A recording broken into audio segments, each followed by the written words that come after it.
WCS Oceanic Qualifier here. We are going to be going into another match just in a moment, and I have Zeph joining me. How are you, Zeph? Doing great. I really enjoyed the last series. That was a great one out of me and Mike and Probe. Two, for me, would be favorites for the top four in this at the very least. So, yeah. Rough that they had to meet so early on, because it is only the quarterfinals of the upper bracket, that match. And we're actually going to be doing Crimson versus Maverick, aka Sparrow, who hasn't appeared in WCS for a little bit. He was kind of away for a while. Of course, he's kind of, comes in and out. But when he does perform well, he surprises everyone, I think, does really well. Sparrow is a player who I think we're just going to call him Sparrow, by the way. We're going to ignore the Maverick name change for a little bit until it becomes a bit more official. But, he's a player who showed a lot of promise as a player, but he has had times where he's taken breaks from the scene. So it's going to be interesting to see how he goes up against Crimson, who, of course, is a veteran of the scene, dipping into the occasional deep performance in these big qualifiers, hailing from New Zealand. Yeah. Crimson's been up and down. He's pretty consistent, though. Like, sometimes he, doesn't do quite as well as we're used to seeing, but he definitely shows up just about every single WCS. And he'll usually be able to get top 8, I think. So it's great to see him going up against someone like Sparrow. We don't really get to see these guys play too much. I think maybe the last time they played, Sparrow might have won that. So it'll be cool to see where they're at the moment. And you'll notice that on the graphic, we have one more upper bracket match to come after this. That is actually going to be yet another TvZ. And it's going to be a team kill between Aegis and Demilove. So that is the forecast for today so far. I think that's kind of like the ultimate match I'm excited for, because they have had so many close matches last season. Oh my gosh, they had probably one of the best, most exciting matches of the tournament. Aegis barely clinched it out. Exactly, yeah, can't wait for that one. But this should be a great match as well. We're loading in currently Maverick versus Crimson. Maverick, aka Sparrow. I don't know which one I'm going to end up saying in the game. We'll see what his name actually is in the game, and that might determine it for me, because all these name changes, man. Players got to stay consistent. We're in Sequencer of all maps. Didn't expect that. Oh, wow. In the bottom left, he's the Red Zerg, known as Crimson. Representing Sif Gaming. And facing off against him, looks like we are going to be going with the new name here in game, so why not? Let's stick with it. Representing Maverick. Or playing as Maverick. Tripping over my own words here, of course. Used to be known as Sparrow, or Ali, as I like to call him. We used to chat quite a bit about strategies and stuff. Definitely a player who has a big passion for StarCraft, and when he's on point practicing, he can really bring out a very clean game. Yeah, he had a really good showing one WCS season. I can't remember what it was, but he took out people like Demilove, NXZ. I think he took me out in that one as well. He took you out, he did. So this is why I'm complimenting him so much. It's like, you knocked me out of a tournament. I need to like kind of upsell you a little bit to ease my pain. No, he did so well in that tournament. Yeah, he's another one of these guys that has a really solid TvZ, I feel, and that has been perhaps the foundation of his success, because when he was playing a little more regularly, it was in that time where we were still a bit more Zerg heavy. Yeah. At the moment, we definitely do have a much better mix. We could definitely do with some more Protoss, but we have a lot more Terrans, so it's great to see this guy pop up again. Yeah, I mean, we've got the odd Protoss here and like Frustration, but we need another like Probe level, really top guy. Whereas a lot of Terrans have been coming out of the works. Of course, Azure, I'm very curious to see how he does this weekend as well. He's been going from strength to strength. But right here, we are on Sequencer, guys, and this is such a crazy map. Just looking at this map, you look at the minimap and you go, okay, it's pretty big. There's a lot of these raised platforms going into these lower areas. So there's choke points all over the place, but there's also lots of destructible rocks, either partially blocking the path as we see there, or sometimes completely blocking off a path. So the movement around the middle areas of this map can become very confusing if you're not fully used to it. And these guys have had a couple of weeks now to practice on it. It's going to be really interesting to see where Crimson expands to and then how Maverick chooses to attack that, because that's the dynamic you're normally looking at in Zerg versus Terran. Unless Crimson goes for some sort of crazy all-in attack, it's going to be how can he spread his creep across the map and protect his bases. Yeah, definitely. This is a bit of a weird map. Like, even when you move a unit across to your opponent's natural like this, and he will get this Marine, might even be able to delay the command center a little bit. it's hard to even look at the map and go, yeah, I think my Ling's going to take that path or whatever. Yeah. You really do have to pay attention. Now, this Reaper's going to come back, get rid of that little Ling, but, you know, he gets a little bit of delay on that CC. Oh, Crimson, though, he didn't actually go for the scout. So if we look at Crimson's vision of Maverick's base, doesn't know about that third command center in the back. So Maverick here going for this very greedy build, and I think this is a great way to play on this map. We've seen like Beyond, TY, Innovation. These guys use this map almost every game for a few weeks until Zerg started doing a lot of all-ins to punish them for it. And now it's still something which hangs around the meta, but especially on big maps, players love to throw it out there. Just rush up that economy, do a bit of light pressure with some Hellions. And because it's so hard for Zerg to tell what's coming behind the Hellions, often Zerg's building spore crawlers and all these sort of things that they don't even need. Yeah, definitely. And the other thing, too, is that I don't believe Crimson actually has an Overlord in prime position to scout that third CC yet either. He will eventually be able to gather what's going on, but it's always nice to have that information. And that said, he did actually get Overlord speed, so he can just roll on in here, get a great scout, know exactly what's happening. Okay, good. He does change the path. You will see that third command center. Of course, kind of obvious seeing 3 barracks so late and just this sort of build-up.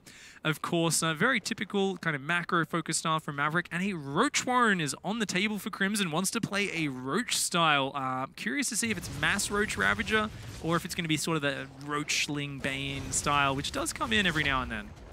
Yeah, I tended to think that Crimson was more of a Ling Bane kind of guy, so keen to see how he goes with the Roach Ravager. Probably not too bad of an idea.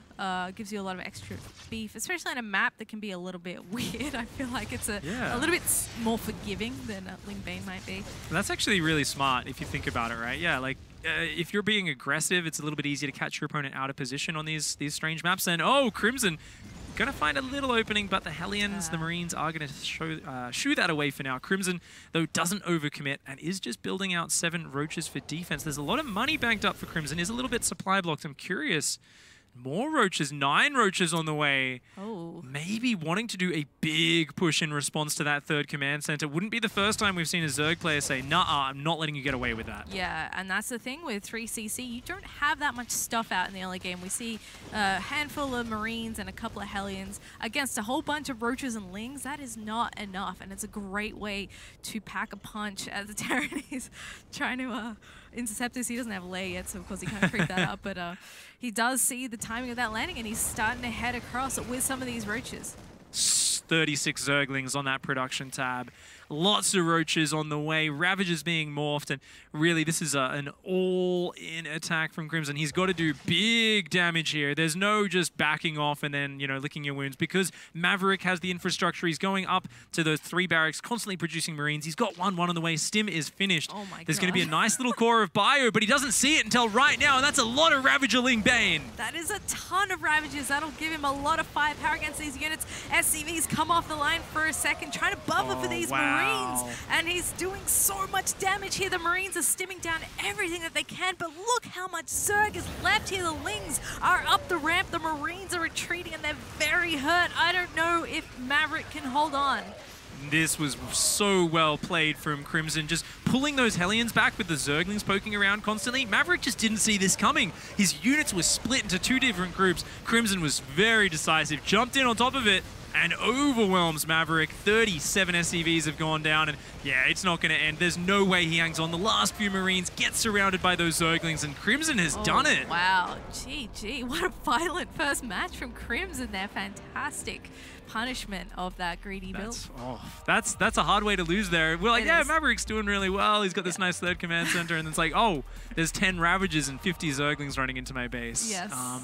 And that's what you got to do in tournaments. Pull out your aggressive builds, you know, throw out something a little bit of a gamble, you know, if your opponent sees it coming, but there's so much pressure on here. And even if you just do maybe 10, 15 SCVs, you drone up behind that, you've still got to transition, right? Yeah, I think that Sparrow probably didn't have, Maverick, excuse me, probably didn't have a lot of visibility of that either, because he only sent the 1 Reaper and 2 Hellions across the map and left the other 2 at home. Smartly, because Crimson is that guy that tries to do these little counterattacks. Yeah. But the Queens sort of deflected that, and then that was kind of it. And all these roaches came out, and he was like, oh, well, whoops. But yeah, we'll be hopping into game 2 in a second. Hopefully it'll go a little bit better for Maverick there. That is a rough loss and a very quick game to start things off in this series. Yeah, you know, I like what you said about, you know, Crimson's kind of a Ling Bane guy, and then the Roach Warren, it's like, yeah, I was thinking, like, is he going to play a Master Roach Ravager game? Because I don't think I've ever seen him do that before. And it's like, okay, no, there's a plan. It's like the one surprise punch that's just going to run in there. And I think that's a classic build. And it's always something which comes kind of in and out of the meta. And I think sometimes people who watch a lot of GSL, these sort of tournaments, they kind of forget about this classic, just like 35, 37 drone, Ravager Ling, straight down the front timing. Because maybe if you're playing like Innovation, I guess he's just so good with his micro, like he just has a few more Marines and dodges the Biles and barely hangs on. But I think outside of playing the top 3 Terrans in the world, these sort of builds have a very high win rate. Yeah, definitely. And especially when you're a guy like Crimson, who I generally see him play macro, like put ZVZ aside because it's a totally different beast. But, you know, he's not that guy that's always cheesing. I don't view him as an all-inner or anything. Yeah. So very well chosen. Game number 2 loading in now, guys. Hopefully our Terran buddy here can put a point on the board so we get the full best of 3 out of these guys, because he has a lot to offer. He is a fantastic player when he's in form. And I'd really like to see a longer game out of him so we can see, you know, is he like the Sparrow of old? But I guess we'll soon find out. We absolutely will. Spawning up here in the top left-hand side of Abyssal Reef, it is Maverick.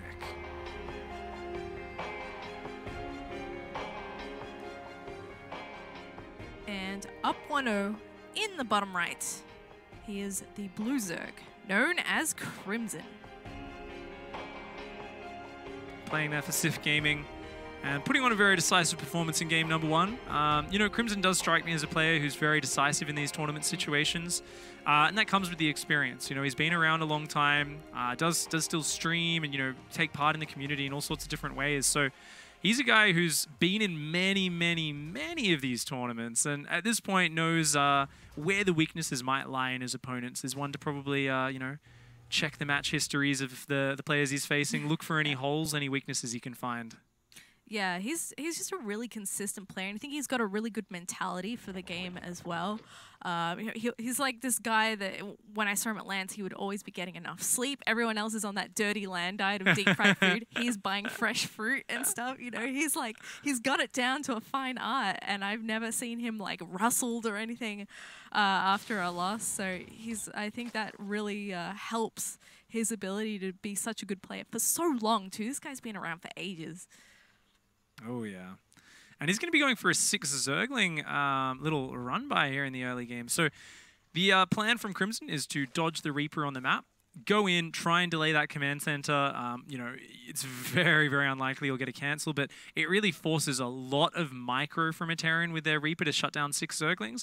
And this is all about just pulling the attention away from the fact that you're being very greedy behind it, going for 3 hatcheries with no gas. So you're not going to have Zergling speed, you're not going to have mobility, you're just going to be droning like a madman behind that. Yeah, relying on Queens as well for anything else that's going to be thrown at him from Maverick here. And those Lings do successfully avoid the Reaper heading across the map, so he's going to duck in here and probably be able to at least delay that command center's building there. Queen comes down the ramp and should be able to help out with that Reaper at home. Oh my gosh, the Reaper is not coming home right now. Maverick here. Oh no, the Reaper only now turns around and starts coming home. This command center is actually going to go down. I didn't think this was a possibility, but Maverick, he didn't scout. He's pulling SCVs. He desperately wants to save that command center. I don't know if he's pulled early enough though. Crimson's just going to focus it down. The SCV's frantically trying to build it and it goes down.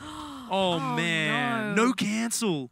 That is rough for Maverick here in the early stages of the game. Having built that reactor means that he had no units. It was on that Reaper, and he even gets a couple of SCV kills to add insult to injury. Oh my goodness, that is a really rough start. I mean, Crimson gets away with his 3 hatch gasless opener. Yeah. Crimson here with a fantastic start. Very greedy opening behind that little bit of an investment in pressure, and Maverick is on one base. This is a terrible position, and you got to say, as Maverick here, I think playing a little bit too much like he was on ladder, just not SCV scouting, hoping that the Zerglings wouldn't be running around his Reaper. And 2 games in a row, Crimson has grabbed an advantage, and of course it's a much bigger advantage in game 2, but both games delaying the command center, and in this case even killing it. It's just a huge edge for Crimson going into the mid game. Oh no, that Reaper, please be careful. He might be able to get a bit of a scout in the main, but he's actually stuck. There's queens Quick, from all combat angles. drugs, quickly heal me. Oh. Wow. What a way to go. Oh, wow, that's actually awesome. Oh my gosh. The Reaper graphics on this map are actually the best. The death animations are out of this world. Gosh. Wow, that was a very long death animation for that poor Reaper.